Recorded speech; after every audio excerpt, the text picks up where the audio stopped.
اعوذ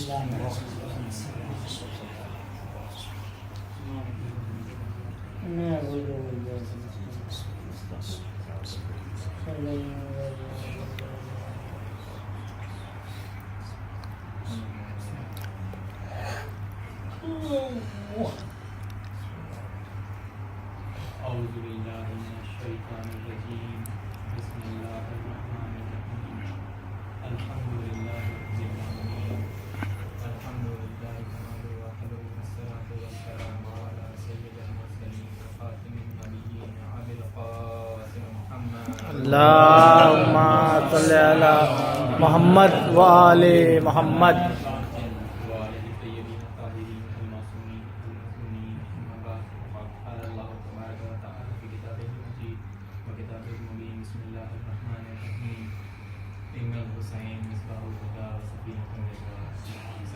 اللہم صلی علی محمد و آل محمد.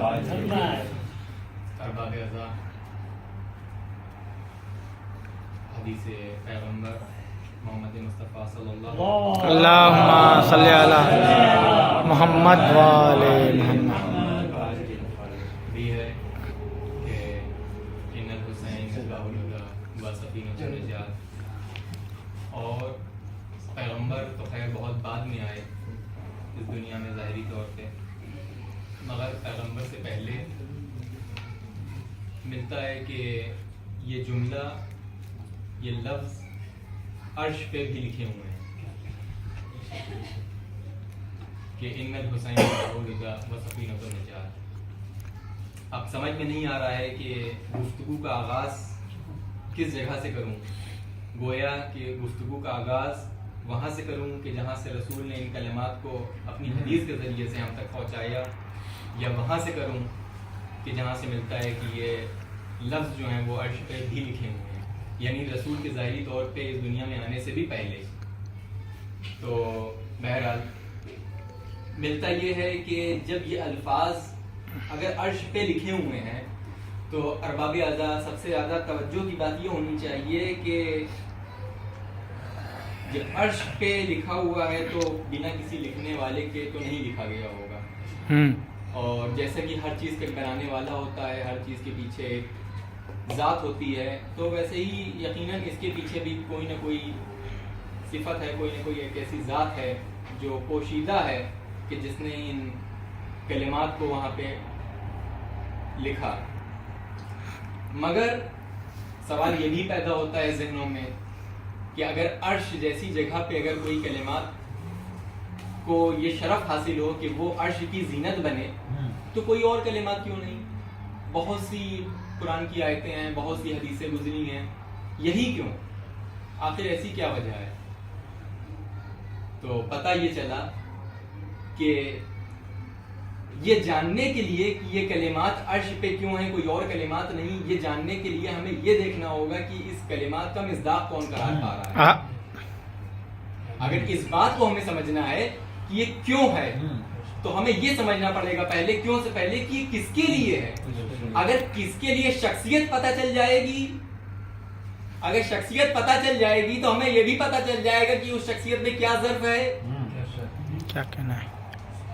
لہٰذا پتہ یہ چلتا ہے کہ امام حسین علیہ السلام اس کلمات کی مصداق ہے، جو جس کو مصداق کسی غیر انسان نے، اس دنیا میں پیدا ہونے والے انسان نے نہیں قرار دیا، بلکہ ہم سب کے پروردگار متعال خداوند عالم نے قرار دیا ہے. توجہ کا طالب ہو. اب آپ دیکھیے کہ کس طرح سے امام حسین علیہ السلام کی ذات کو خداوند متعال نے ہدایت کا چراغ قرار دیا. کس زمانے میں؟ تو جب یہ دنیا نہیں تھی. ظاہر سی بات ہے کہ یہ لفظ تبھی وہاں پہ رقم ہوئے ہوں گے جب یہ عرش بنا ہوگا. پتہ یہ چلا کہ یہ امام حسین علیہ السلام ہادی ہیں تو کب سے ہادی ہیں؟ دوسرا سوال کہ اگر امام حسین علیہ السلام کی ذات ہدایت کا چراغ ہے تو آخر کب سے ہے؟ تو پتہ یہ چلا کہ جب سے یہ دنیا ہے، یا یوں لفظوں کو بدل کے کہوں کہ جب سے لفظ ہدایت ہے تب سے خدا نے امام حسین کو ہادی بنایا ہے۔ اگر خدا بند متعال نے ایک ہدایت کا لفظ بنایا ہے تو ہدایت کے ساتھ میں ہادی کو بھی بھیجا ہے اس دنیا میں۔ سبحان اللہ، اللہم صلی علی محمد و آل محمد۔ اب آپ دیکھیے کہ ہادی کیسا ہونا چاہیے، ارباب اعضاء ہادی کیسا ہونا چاہیے، سوال یہ بھی آئے گا نا۔ ہم نے تسلیم کر لیا امام کو اپنا ہادی، یہ کمال نہیں ہے۔ کمال تو وہ ہوگا کہ جب غیر آئیں اور غیر امام حسین علیہ السلام کی ذات کو ہادی تسلیم کریں، تو ہمیں ان کو کیسے پروف کرنا پڑے گا، ہم اپنے آنسر کو کیسے ریشنل بنا کے پیش کریں گے؟ تو جواب ملتا ہے کہ ہادی وہ انسان قرار پائے گا کہ جس کے اندر دو صفتیں پائی جاتی ہوں۔ کیا صفتیں ہیں؟ کہا دو صفتیں، اور وہ دو صفتیں ایسی ہیں کہ جو ہمارے اندر بھی ہے، مگر پھر ہمارے وہ امام میں کیا فرق ہے؟ کہا ان دو صفتوں کے اوپر جس نے قابو پا لیا وہی ہادی قرار پائے گا۔ پہلی صفت کیا ہے جو خداوند متعال نے ہم کو بھی دی، امام کو بھی دی؟ وہ ہے جذبات۔ اگر خداوند متعال چاہتا تو ہم کو اس دنیا میں بھیجتا اور صرف خواہشات کا پتلا بنا کے بھیج سکتا تھا، اور اگر چاہتا دوسرا گوشہ تو ہمیں صرف عقل دے کے بھیج سکتا تھا۔ جیسے آپ دیکھیے کہ اگر خداوند متعال کا یہ مطالبہ ہوتا کہ وہ ہم سے چاہتا کہ ہم صرف عبادت و اطاعت میں اپنی زندگی گزار دے، تو اس نے اب ہم میں کیا خلق، اس نے فرشتوں کو خلق کیا ہے۔ بہرحال فرشتے موجود ہیں ہماری نگاہوں کے سامنے، ایک بڑی تعداد فرشتوں کی موجود ہے، صرف عقل دی ہے، صرف اطاعت ان کا کوئی کام نہیں ہے، صرف عبادت کرنا ہے، وہ اطاعت کرنا ہے پروردگار کی۔ اور اگر خواہشات کا پتلا بنا کے بھیجنا ہے، اس کی بھی مثال اسی دنیا میں ہمارے سامنے موجود ہے کہ ہمارے سامنے جو جانور ہے، جو چرند ہے، جو درند ہے، یہ موجود ہیں، ان کے پاس عقل نہیں، ان کے پاس صرف خواہشات ہے۔ کیا کام ہے ان کا؟ کوئی نہ عبادت کرنا ہے، نہ اطاعت کرنا ہے، کھانا پینا سونا، بس کوئی کام نہیں ہے۔ تو ارباب اعضاء اب جدا جو ہم کو کیا فرشتوں سے، جدا جو خداوند متعال نے ہم کو کیا جانوروں سے، تو ہم کو انسان اشرف المخلوقات بنایا۔ یعنی پتہ یہ چلا کہ وہ شخص، وہ شے کہ جس کے اندر یہ دونوں صفات پائی جائیں تو وہ تمام مخلوقات میں اشرف المخلوقات ہے۔ وہ مخلوقات تمام مخلوقات میں اشرف المخلوقات مصداق قرار پائے گی، اور جس کے اندر یہ دونوں صفت موجود ہوں اور ان کے اوپر وہ قابو پائے وہ ہادی قرار پائے گا۔ کیا کہنا پپا سبحان اللہ۔ کہ امام حسین علیہ السلام کی ذات کے اندر خواہشات بھی ہے، جذبات بھی ہے، عقل بھی ہے، مگر کس انداز میں امام اپنی خواہشات کے اوپر، اپنے نفس کے اوپر اپنی عقل کے ذریعے سے غلبہ دیتا ہے، یہ ہمارے سامنے موجود ہے۔ کہ کربلا میں اگر آپ دیکھیے، ایک چھوٹی سی مثال ہے کہ کربلا میں آپ دیکھیے تو کون سا بڑا معرکہ تھا، ایسے جنگجو نوجوان موجود تھے امام حسین علیہ السلام کے پاس۔ آپ دیکھیے محمد حنفیہ، جناب مختار ہیں، جعفر ابن علی ہیں، مسلم بن نقیل ہیں، اگر جناب عباس ہیں، یہ سب اگر اکٹھا ہو جاتے جامع طور پہ تو کچھ نقشہ کچھ اور ہوتا بہرحال، مگر امام کے جذبات کچھ اور ہو رہے تھے، مگر امام نے کہا کہ نہیں، یہ جو سامنے فوج کھڑی ہے یہ اپنے جذباتوں میں آئی ہے، انہوں نے اپنی عقل کے اوپر پردے ڈال دی ہیں۔ تو ارباب اعضاء پتہ یہ چھوٹی سی مثال، پتہ یہ چلا کہ تمام مخلوقات کے اندر دو صفتیں جس کے پاس عقل و جذبات پائے جاتے ہیں وہ اشرف المخلوقات ہوتی ہے، اور جو ایسی مخلوق ہو کہ جس کے اندر یہ دونوں صفت موجود ہو مگر وہ اس کے پاس کنٹرول ہو، اس کو کیسے کنٹرول کرنا ہے ہمیں اپنے جذبات کو، وہ امام ہوتا ہے، وہ ہادی ہوتا ہے۔ صلوات پڑھتے پر محمد اللہم صلی علی محمد و آل محمد۔ تو ارباب اعضاء اب جو عرش پہ لکھا ہوا ہے کہ حسین ہدایت کا چراغ ہیں، حسین نجات کی کشتی ہیں، تو ارباب اعضاء دو رول ہیں یہاں پہ۔ آپ دیکھیے جملے جو ہیں صرف ہدایت کا چراغ نہیں بولا گیا، بلکہ آگے گفتگو آگے بڑھی، کلمات آگے بڑھے، اور ہدایت کے چراغ کے بعد کہا گیا کہ یہ نجات کی کشتی ہے۔ کیا مطلب؟ خدا کیا کہنا چاہ رہا ہے پچھلی مجلس میں نے پڑھی تھی تو میں نے رسول کی حدیث کے ذریعے سے گفتگو آگے بڑھائی تھی. اس بار میرا زور ہے کہ میں خدا جو گفتگو کر رہا ہے, خدا جس انداز میں امام حسین علیہ السلام کا تعلق کروا رہا ہے, میں اس انداز سے آپ کے سامنے میں پیش کروں. درود پڑھ دو محمد. اللہم صلی علی محمد وآلہ. تو آپ دیکھیے دو جملے ہیں, ایک ہدایت کا چراغ ہے, دوسرا نجات کی کشتی ہے. تو ارباب ازا پہلی چیز یہاں پہ دو رول ہے. حسین ہدایت کسے دیں گے, سوال یہ بھی کھڑا ہوگا. ہدایت کا چراغ تو ہے مگر خدا خود قرآن مجید میں آپ دیکھیے ارشاد فرما رہا ہے کہ خدا جسے چاہتا ہے ہدایت دیتا ہے. یعنی سب کے لیے نہیں ہے ہدایت, خدا جسے چاہتا ہے اسے ہدایت دیتا ہے. اگر خدا سب کو چاہے کن فیکن, کیا مشکل ہے, مگر شرط رکھ دی جسے چاہتا ہے اسے ہدایت دیتا ہے. تو ارباب ازا جب خدا جسے چاہتا ہے ہدایت دیتا ہے تو خدا کا بنایا ہوا جو ہدایت کے چراغ ہے کیسے ممکن ہے؟ یعنی پتہ یہ چلا کہ ہمیں ہدایت کے چراغ کے قریب جانا پڑے گا, تب ہم ہدایت یافتہ ہوں گے. اور خدا نے شرط رکھی کہ دیکھو یہ چراغ جو میں نے روشن کیا ہے, اس کو یہ میں نے عرش پہ لکھ دیا ہے, یہ تمہارے زندگی جینے کا کوڈ بنا کے میں نے بھیجا ہے. عرش پہ کیوں لکھا؟ اب پتا چلا کہ عرش پہ خدا بند متعال نے اس لیے لکھا تاکہ رہتی دنیا تک یہ مخلوق اور تمام انسان جو ہے یہ دیکھتے رہے کہ اس دنیا میں ہم آئے ہیں تو ہمیں کس کوڈ کے تحت اپنی زندگی کو آگے بڑھانا ہے, کس چیز کو مد نظر رکھتے ہوئے ہم آگے گامزن ہوں گے تو کامیابی اور کامرانی کے راستے کو طے کرتے ہوئے کمال کی ان منزلوں تک پہنچیں گے کہ جو خدا ہم سے چاہتا ہے. درود پڑھتے بر سبحان اللہ. اللہم صلی علی محمد وآل محمد. کیا کہنا ہے بھائی علی بھائی؟ پہلے خدا بند متعال نے شرط رکھی کہ ہدایت کے چراغ تک نزدیک آنا پڑے گا. اس کے بعد خدا بند متعال نے انعام رکھا, کہا اب جو خدا بند متعال کی بات کو مانتے ہوئے اس ہدایت کے چراغ کے قریب آ جائے گا, اپنی ذات کو حسین کی ذات سے قریب تر کرتا چلا جائے گا, وہ ہدایت یافتہ تو ہوگا مگر نجات کی کشتی میں سوار ہو جائے گا. کیا کہنا ہے؟ پہلی شرط ہے, دوسرا انعام ہے. کہا دیکھو تم ہدایت کے چراغ تک چلتے ہوئے تم کو آنا پڑے گا, نجات تک تم کو ملے گی. اگر تم ہدایت کے چراغ تک چلتے ہوئے آ جاؤ گے نجات پا جاؤ گے, اگر نہیں آؤ گے اس کشتی میں تم سوار ہو بھی جاؤ ہدایت نہیں پاؤ گے. بہت سی ایسی مثالیں ہیں کربلا کے میدان میں, سوار ہو گئے کشتی میں ہدایت نہیں ملی, خون بہا شہید نہیں ہوئے ہلاک ہوئے. کبھی موضوع آئے گا, کبھی موقع ملے گا تو آپ کے سامنے میں بیان کروں گا ایسی کون سی شخصیتیں کربلا کے میدان میں موجود تھیں کہ جو خون بھی بہا, جن کا مارے بھی گئے, امام کی طرف سے ہی مارے گئے.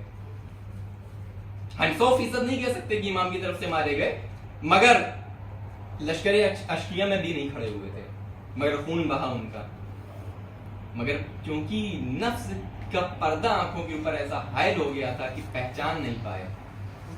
آئے تو امام کے ساتھ مدینے سے لے کے سارے راستے طے کرتے ہوئے, مگر امام وقت کو نہیں پہچان پائے, خون بہا شہید نہیں ہوئے ہلاک ہوئے.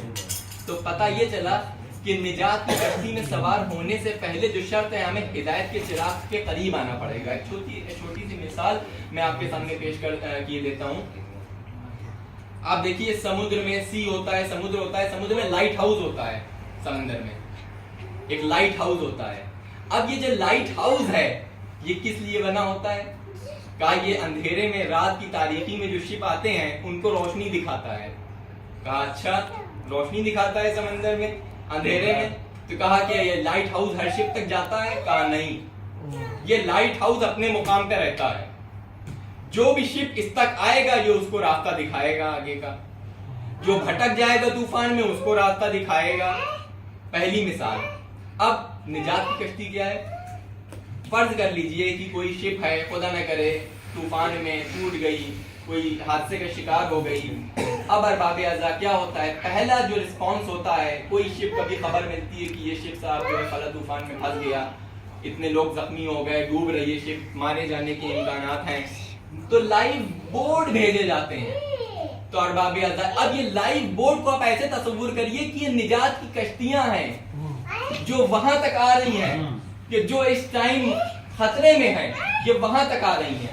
تو ارباب ازا پتہ یہ چلا کہ ہدایت کا چراغ جو ہے وہ لائٹ ہاؤس کی مانند ہے کہ جس تک ہمیں جانا پڑے گا تو ہمیں ہدایت ملے گی. اور یہ ریسکیو بوٹس جو جاتی ہیں شپ کے پاس، یہ شپ نہیں آتی ہے ان تک، بلکہ چاروں طرف سے ریسکیو بوٹس بھیجے جاتے ہیں ریسکیو کرنے کے لیے. تو وہ ہدایت کی کشتی ہیں کہ اب آپ تک یہ ہدایت کی کشتی آئی ہے، اب یہ نجات کی کشتی آئی ہے. اب جو اس کشتی میں سوار ہو جائے گا وہ محفوظ ہو جائے گا، وہ نجات پا لے گا. ایک درود پڑھتے پر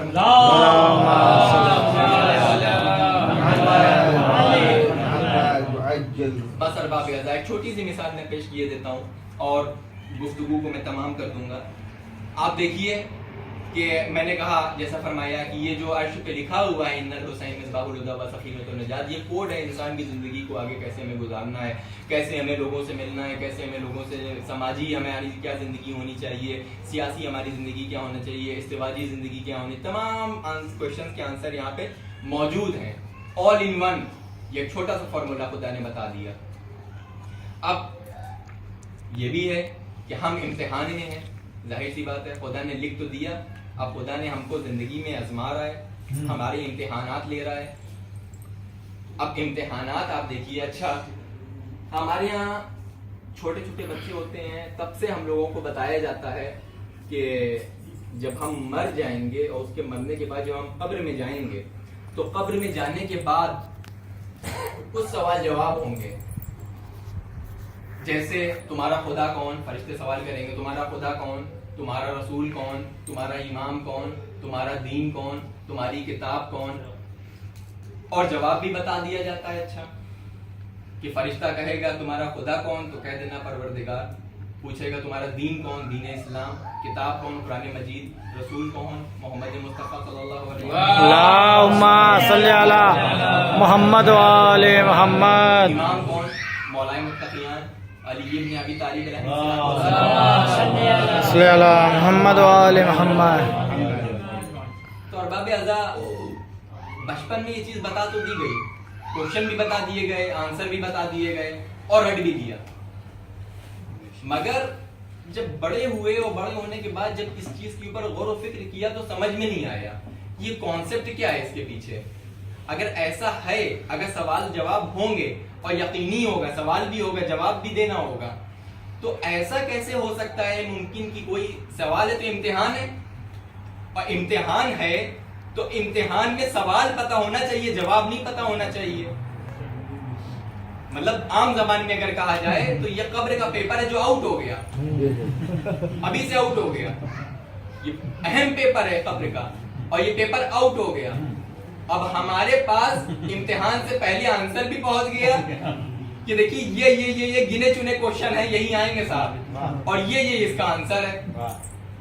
تو بچے کو رٹانے کے لیے تو صحیح ہے، مگر جب ہم عقل پروان چڑھے تو کانسیپٹ بھی ہمیں کلیئر کرنا چاہیے کہ آخر کیا کانسیپٹ ہے اس کے پیچھے، کیا وجہ ہے اس کے پیچھے. کیسے ممکن ہے خداوند متعال جو عقل کے دین کو اپنا دین بتاتا ہے، اسلام جو عقل کا دین ہے، کیسے ممکن ہے کہ رٹیفیکیشن والا کانسیپٹ آ جائے اسلام میں؟ پاسبل ہی نہیں ہے، ہو ہی نہیں سکتا ہے. کیونکہ ارباب ازا اچھا ہمارے دنیا میں کیا چیز ہے، ہماری دنیا میں جب بچہ اسکول میں جاتا ہے تو کیسے اس کا امتحان ہوتا ہے. بچہ اسکول میں جاتا ہے تو اس کا امتحان، اس کو سلیبس بتایا جاتا ہے کہ دیکھیے آپ کا یہ سلیبس ہے، یہ ہے سلیبس میں، اور اس سلیبس سے کیا کوشچن آئے گا یہ تو آپ کو نہیں بتایا جا سکتا ہے.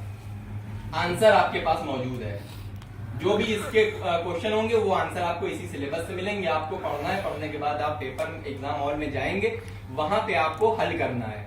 تو یعنی ارباب ازا پتہ یہ چلا کہ دنیا کا نظام اور ہوتا ہے اور خداوند متعال کا نظام اور ہوتا ہے. دنیا میں جو پیپر ہوتا ہے وہاں پہ سلیبس بتا دیا جاتا ہے، امتحان بعد میں ہوتا ہے، جواب نہیں بتایا جاتا ہے. مگر ارباب ازا اب آپ دیکھیے کہ قبر میں جب سوال جواب ہوں گے تو ہم تو بہت ہی، علی عباس، میں اپنی بات کر رہا ہوں، علی عباس تو بہت خوش فہمی میں صاحب قبر میں پہنچے کہ صاحب ہم سے زیادہ تو عقل والا اسمارٹ انسان کوئی ہے ہی نہیں. ہمیں تو جواب بھی معلوم ہے، ہمیں تو سوال بھی معلوم ہے اور اپنے نمبر بھی معلوم ہے. جب سوال بھی معلوم ہے، جواب بھی معلوم ہے تو 100 میں 100 ہے نا.